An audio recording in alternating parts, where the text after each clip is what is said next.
All right, guys. So last week I explained you guys a technique from 50-50.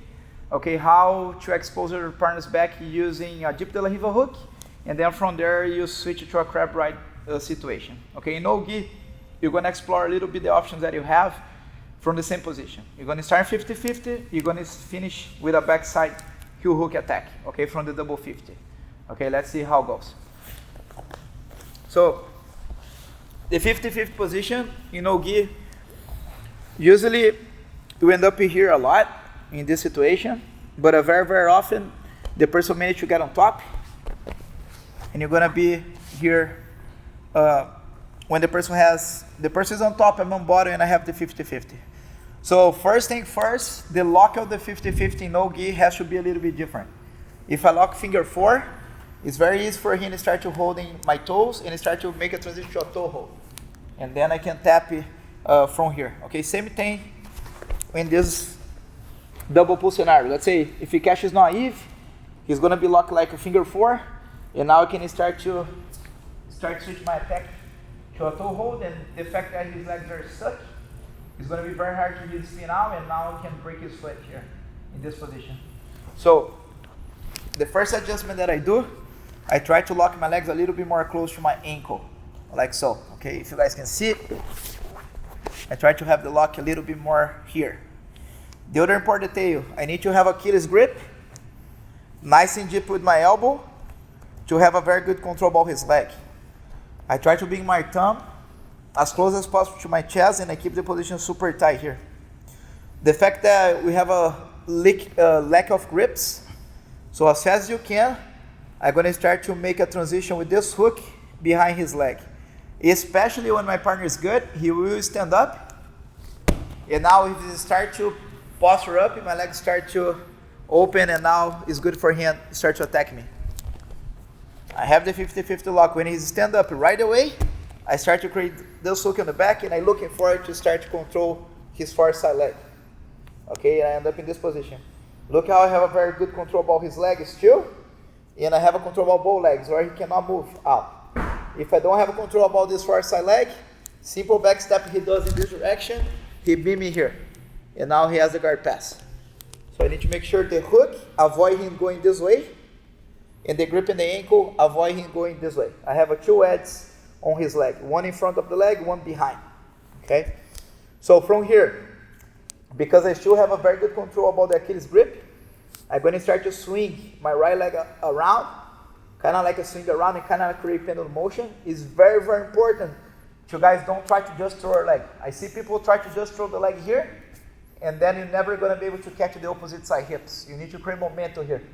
I'm going to swing my leg around, and as I swing around, I'm looking forward to this hook coming to his hips, and I'm going to replace this control that I have on the hips.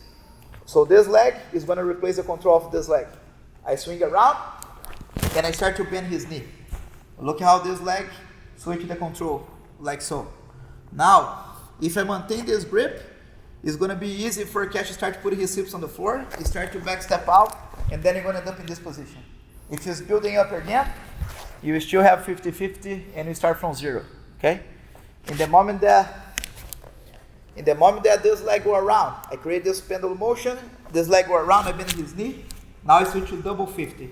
My inside leg, I bring my knee close to my chest, and I bend his leg here. Now he loses a bit of his spin out. From here, I start to control the calf, and I start to make a transition to a heel hook, a backside heel hook. Can be any grip that you like, but from here, it's pretty much over. If you manage to spin out, it doesn't matter, because I still have control of the leg. I'm going to end up in this scenario here. Look how the heel is totally exposed, and I can finish from here.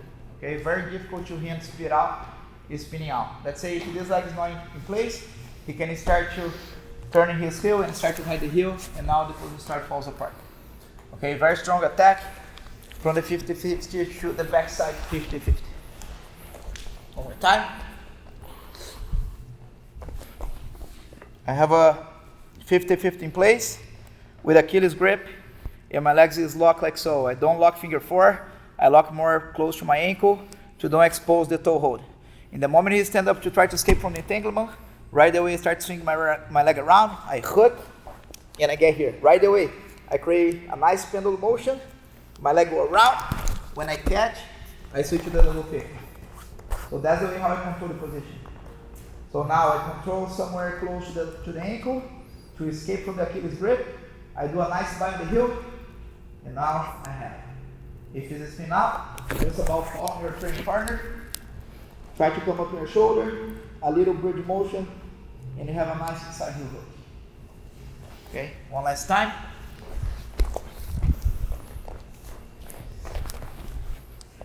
I have a 50-50 in place. He's go all the way up. Right away, I start to hook, and I control the leg like so. I have a 2 heads on the leg. I start to create a nice swing motion with this leg, okay, to create momentum and go all the way around. When I hook it here, I keep the Achilles grip, and right away, I retract my leg, and I go here. So now I start to control the Achilles, and I switch to back side. Now whatever grip that I like, finger forward, whatever the case it is, you have submission. If the person rolls up, you just pump the rope, put our hips off the front, come up your shoulder, little bridge motion on the knee, and you have a nice heel hook attack.